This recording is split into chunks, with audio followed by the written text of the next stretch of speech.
Welcome to the third episode of the Prince of a Nation series of In the Middle, hosted by Roy and Cedric. In this episode, they break down the census of the Israelites. If you'd like to read along, reference passages are in the show notes, and we hope you enjoy this episode of In the Middle. Let's see. This is chapter 2, verse 1. God spoke to Moshe and Aaron, saying, the Israelites must camp, each man by his banner, by the insignias, on mine says on the banners, of their father's houses. They must encamp around the tent of meeting. I think this is where they start breaking them up in three groups. Yep. Verse 3, those camping in front to the east will be under the banner of the division of Judah. So now we're starting to break them off into three per banner. What's that? Because of course I'm a very visual person, so I was like, wait a minute, they had banners, they had insignia. Yeah, where'd they get these? Yeah, what they look like? I had all kind of questions. Man, they just made an Ark of the Covenant out of gold. You know, I mean, right. they had some abilities. Right, yeah. Yeah. So, but I'm like, why wasn't there any description of what the family insignia was? There's so much other descriptiveness. Yeah. You know, and I was like, what was on the insignia? What represented Judah and what represented, Naphtali and there's speculation. There's speculation, but there's arguments even between the rabbis as to about. So, like, for instance, some rabbis say, because they talk about a banner, by his division's banner, by the insignias of the banners. So some rabbis say, okay, maybe it was like this. Maybe there was a flag, but on that flag were the markings of the three individual tribes. And some say those markings were from the... from an Urim and Thummim? No, the whole breastplate, ephod. The ephod with the ephod. different stones of the tribes on it, so that they would have those stones on it. Others go as far as, take a look at the cherubim. When it talks about, in this part of his face is a lion. This part is an eagle. They associate all that, and there is something in Kabbalah where the different animals are associated with the different tribes.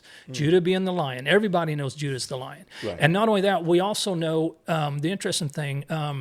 There's a gentleman I know. He lives in Israel, and he I don't want to say site surveys. He's not an archaeologist, he's a historian, so he's not digging, but he goes into these places where the Jews have been buried for the last however many years, and he tracks Messianic Judaism because at first there were no markings on the sarcophagus, none. There was no imagery allowed, but at some point the lion started to show up, where they used the lion as that symbol. So even now, if you think Jew, that comes from Judah, from the lion. So it's that one image have stayed through all these. So there is some pretty good case about the animals being associated with the tribes. So some say that that's it, and that's what the cherubim models is the tribes of Israel. And some say it was a flag with the color of the stone on it that they knew by their. All the Hebrew says it uses the word ot. It's beot. Actually, it's beotot. In that there is all ot means is there is a sign. That's it. It's a sign, a marking. So on these banners, the tribes did have their own marking to know, where their people were, or that it represented their people. All right. Well, I guess because I was like, man, I can, I'm just trying to imagine and get the, I can't imagine it being simple. I imagine just some heavy duty embroidery or something, right. Something like that. Because all the detail that went into the tabernacle, I just figured they would we were going to make our stuff look like that, Yeah. But one thing we can deduce from this, those banners were not holy. Right. They were just banners. Outside of the tabernacle. Well, yeah, and we would have all the prescribed details of how to put the banners together, how they were to be raised, and even outside of Torah, we'd have it in the Talmud of how to handle it and everything. So we know they weren't holy. So it was their identity, and it's significant from a historical standpoint, but from a tabernacle standpoint, not so much. You know, because we don't have any of that. So this is where they break down. So in verse 3, the camping in front to the east. Now the interesting thing about east, Elaine bought some. Last night was the Rev Shabbat, and I saw there was kedem, grape juice. Kedem is this word, in Hebrew, that's the word for east. So here it says kedma, for kedem, and it's like our north. I don't know how that affects the consciousness. I mean, because I would dare to say that all of us in the West, because north we'll describe it as up and south is down. Well, that's what east was. If you're going east to Israel, you're going up. If you're leaving Israel, you're going down. So their north is east. It's a little different than ours. And that's where, like if you look at the synagogues of old, some of the structures that are still there, the door is on the east side. It changes with the Messianic community again. I don't know why, but it changes once I don't want to say Christianity, because Christianity didn't exist, but when Messianic Judaism comes into being, we for some reason they weren't as strict about aligning the doors with the east. But the older synagogues in that area, it's always going to face east. That is their true north, and technically that's our spiritual true north. You know, we've got the flag up on the wall, the flag of Israel, because when we recite the bracha during Shabbat, we want to face east. And I know that that's also in common with another group of folk, with Muslims, that they want to face east, because that is the Holy Land. So those camping in front to the east will be under the banner of the division of Judah according to their troops. The prince of Judah is Nachshon, son of Aminadab. This is where the number of the name comes in, the number of their names. There is the princes, all the different princes. What is the number of their name? So the number of Nachshon is 74,600. Oh, that's the number of the names. Okay. So yeah, that's kind of an interesting thing, because it takes me to a certain Brit Hadashah. The number of his name is 666. I've always heard that interpreted, and even there's a Messianic rabbi, and I would say he's a true Messianic rabbi in so much that he was Jewish before he was a believer in Yeshua as the Messiah. And he'll decode the number of his name according to the count of a man. It's you're familiar with gematria. It's something called gematria. In Hebrew, every letter is a number. Aleph is 1, Bet is 2, Gimel is 3, Dalet is 4, and then you get to 9 and it starts breaking it in tens, then it starts breaking it in hundreds. So I understand the concept of this, but this one right here kind of piques my interest in that the number of, how does it say that in Revelation? The number of his name would be 666. I always kind of think back on this. Maybe that's not the number of his proper name, but the number of something. In this case, it was the number of the division as a whole, which would represent your power. And because you also camp that way, it would represent your provision, your vitality, everything. So yeah. So it keeps going down and it breaks all of them up into threes. Oh, I'm sorry. Judah was on the east side. Reuben was to the south, and the tent of meeting, verse 17, was in the middle. So you would have Judah coming out first when they moved, then Reuben. Did I get that right? Reuben's the south. So it'd be east and south moving out first, and then the tent of meeting and the Levites would move out in the center. Right. And then after them, coming up I guess you could say coming up the rear, Ephraim will be to the west, and Manasseh. Oh, he was, okay. You know, I had them separated out in my mind, so they were together. So it was the banner of Ephraim, and Manasseh was in that. And then next to Manasseh is Benjamin. Am I missing this, or is it not given the direction, though? No, Ephraim's to the west. Okay, my brain got stuck. So Ephraim's to the west, and then... it's okay, here it is. Benjamin. Yeah, verse 25, the banner, the division of Dan, will be to the north. So you have east and south. East moves out first, then south, then the tabernacle and the Levites. And then you have Ephraim on the west moving out, and then Dan from the north moving out. So the north is last. East is first, the north is last. It's a bit of a different direction system. And the interesting thing, if you remember when we were reading about the locust coming in, that was an east wind. Yeah, that was an east wind. So I was saying a minute ago, east in Hebrew is kedim. It also means ancient or antiquity, it also means ancient. So I always have a little bit of problem when I'm buying product with the word kedem on it. I don't know which one they're referring to. Is it east or is it ancient, but it means the same thing. So, but it kind of speaks to that eastern wind, that it's not something that just came out of nowhere, but it's something that comes from antiquity. Yeah, I remember one time looking up the significance of that eastern wind, and it's like it's representative of the power of God. Right? Yeah. And Yeah. I was like, why are there so like this? There are so many ways that he reveals himself. Yeah. I think the text that captures that most succinctly and illustrates it well is the psalm where the psalmist says basically that the whole earth is showing forth the glory Yeah. of God. And I'm like, we get it in glimpses in some places, in other places it's like it's big and in your face. And it's like that in real life. You'll be just, driving down the highway someday and you look up and there'll be a sunset that's so beautiful it'll break your heart. And then other times you'll be going through your workaday moment and you'll just have a moment of epiphany, some little thing that you'll catch out of the corner of your eye that'll just remind you of the brilliance of this amazing thing that we get to experience. And it's always there, this constant little reminder, balancing it all out and bringing it back to the forefront. As long as you have an appetite to know, to see it, he'll keep revealing it to you. Yeah.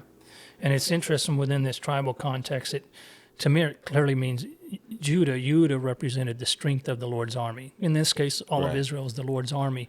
And with Judah being at the tip of that, at the front point of that, they had to be quite a powerful division, within the whole. Because anything, if you think about if they were under attack, well, who do they get first? They're going to be taking on Judah to begin with. And, in the Christian tradition, we always note that Judah were the worshipers, right? Yeah. So it's like, why you got the worshipers out front? You know what I'm saying? Because they were the worshipers, but they're also the ones that would shiv you real quick. They had the ability to deal with it.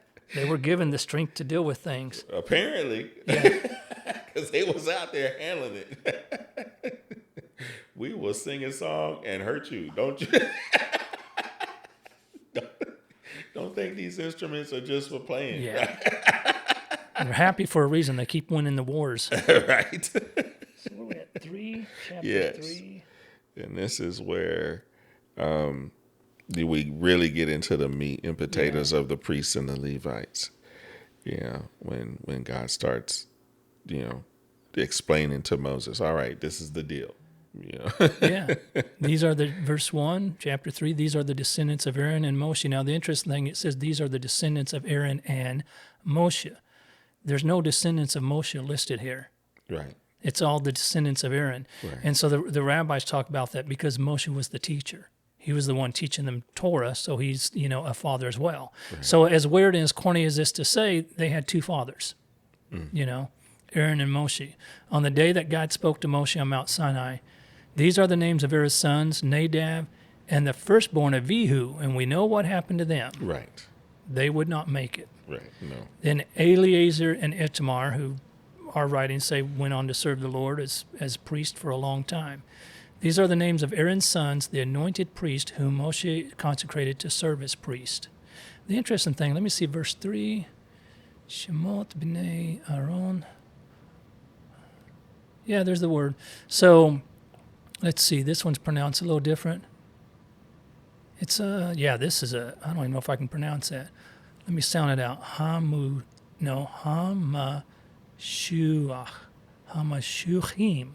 Hamashuchim. But it's that word Mashiach in the middle there. It's where we get our word Messiah, or where Christians get their word Christ, the anointed priest. It'd be interesting to walk into church and preach about Aaron, the Messiah. But that's the word, the one's anointed. Verse 4, Nadab and Abihu died before God when they brought an unauthorized fire before God in the Sinai desert, and they had no children. Eleazar and Ithamar, however, served as priests during their father's lifetime. Verse 6, bring forth the tribe of Levi and present them before Aaron the priest that they may serve him. They must keep his charge, the charge of the entire community in front of the tent of meeting to perform the service of the tabernacle. They must keep all the furnishings of the tent of meeting, the charge of the Israelites to perform the service of the tabernacle. You must give over the Levites to Aaron and his sons. They are given. And the funny thing is, so how does yours read on verse 9? And thou shalt give the Levites unto Aaron and to his sons, and they are wholly given unto him out of the children of Israel. Holy being W-H-O-L-L-Y, right? Yes, as in completely. Yeah. So the reason, so mine reads this way. So holy, hang on to that. Mine reads this way. You must give over the Levites to Aaron and his sons. They are given, yes, given over to him from among the Israelites. There's an emphasis. It's an emphatic word. I'm trying to find it. And so what happens in Hebrew, I found it last night. Yeah, there it is. Netunim. Yep, netunim. So in the Hebrew it says netunim, netunim. It says the same word twice. And when it does that, that's where we get terms like holy, or verily I say unto you, or with a surety he said, or sometimes it would go as far as like a promissory thing, a promise thing. So when the word is written twice, it's meaning emphatic. So when it says given, yeah, it means given. It's not a loaner word. It means, yeah, that's the deal. No like take this, back. No, this is not subject to negotiation. Right. I mean, that's pretty much the strongest sense of writing in scriptures when they start doubling the words. And it's just to really put a little emphasis on, no, this word stays. This one's here on purpose. You must direct Aaron and his sons to guard their priesthood. Any non-priest who approaches will be put to death. And that's what we were reading and talking about earlier. Right. They're a protection. God spoke to Moshe saying, as for me, I have taken the Levites from the Israelites in place of all the firstborn of the Israelites who have opened the womb. So the Levites will be mine. For all the firstborn are mine. On the day I killed every firstborn in Egypt, I sanctified for myself, meaning I set apart for myself every firstborn in Israel, both man and beast. They will be mine. I am God. So the intention was every firstborn of Israel would be in this position. But because of one silly little act, right, that got switched over. I mean, it worked out good for the Levites, I guess. I mean, I don't know. We assume so much, and I don't have a problem with assuming that. I mean, like I said, we had stories where one actually died wanting so much to do that charge. And then in the Brit Hadashah, we have that story with John the Baptist's father, right? Where he lost his voice, but he was excited. He was up. So it was a big day for him. Do you remember what he was up for? It was a temple service. Yes, he was finally up to serving the temple. He'd been wanting to serve. Because there were too many Levites by that time. Right. So that for him, that was like winning the lottery. Right. Well, he did win the lottery, actually, quite literally. He won the lottery. Right. Yeah. But he got to serve in the temple, and it was excitement. And just one little bit of disbelief just cost him his voice for a little while. Nothing too bad. Right. Now, when we count the Levites, it's kind of interesting because it changes. It's chapter 3, 15. Well, 14, God spoke to Moshe in the Sinai desert, saying, tally the Levites according to their father's houses, according to their families, count all males 1 month old and over. So did you question the 1 month, the age of 1 month? Well, no, and the reason I didn't is because unlike...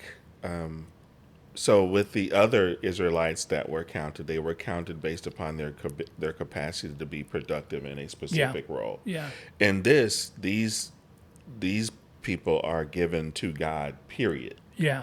So it isn't about when you're able to do this task. No, you belong to me, so I'm counting you. Yeah, that's the way I look at it. There's another account of the rest of the Israelites at 1 month. Really? Isn't it right after this? Am I messing up? Yeah, you're probably right. I just All right, I got to look forward real quick. Firstborn of the males of the children of Israel from a month old and upward. Yeah. In verse 40. Yeah. So, I mean, yes, the Levites are special in that. But what I'm saying is counting 1 month as that being the magical number was not specific to the Levites. So it was for the rest of the general population. And as far as priests are concerned, the Levites are a general population to the priest. They're set apart from the Israelites, but they're a class lower than the priests are. But the thing about 1 month is, and the reason why I even brought that up, because we do use it again to count the Israelites, is because under 1 month, you weren't counted. And there's a couple reasons for that. Well, there's a primary reason in that under a month, a baby could not be viable. Right. And so after 1 month, they're strong enough. But the interesting thing to me is you were not a citizen of Israel until you were 30 days old. because you weren't counted. So any citizen rights you had, you would inherit that at 30 days. Now, we know that's a little different because we know that a child has a bris on the 8th day, that they're dedicated to that. They're dedicated to God on the 8th day. But here, you're not an Israelite until you're 30 days old. And I am sure with the rabbi saying, well, at 1 month, your baby's probably going to make it. So the chances went up good. I guess they didn't want to do all the math every time something happened. Yeah. Makes sense. We hope you enjoyed this episode of In the Middle. Like and subscribe wherever you listen to your podcast to support the show.